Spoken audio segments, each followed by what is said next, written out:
Un projet d'attentat déjoué, avec pour cible les forces de l'ordre. À quelques jours des fêtes, les Orléanais sont inquiets, mais pas si surpris. C'est un peu flippant. C'est pour ça que moi je préfère rester chez moi que me promener dans la rue. Même si on n'est pas en sécurité partout, mais bon, c'est encore mieux chez soi. Écoutez, je ne suis pas vraiment surpris par cet événement. Je pense que ça peut arriver partout en France, malheureusement. Je crois que les Français s'attendent un peu à ça. Bonne journée. Et c'est ce qui effraie le plus désormais, vivre au quotidien avec cette menace terroriste. Mais pour l'heure, les habitants d'Orléans sont soulagés que ces deux individus aient pu être appréhendés avant de commettre une attaque. C'est rassurant, au moins on se dit qu'on est vraiment protégé et qu'il y a vraiment quelque chose qui est fait. Et donc oui, ça rassure quand même avec les périodes de fête qui arrivent, ça rassure.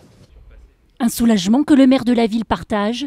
Pour lui, l'état d'urgence a permis d'éviter le pire.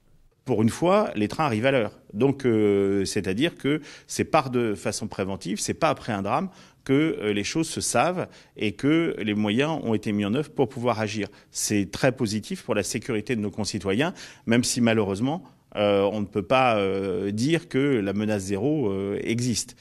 Ce projet d'attentat est le 10e déjoué par les services de renseignement en l'espace de 2 ans.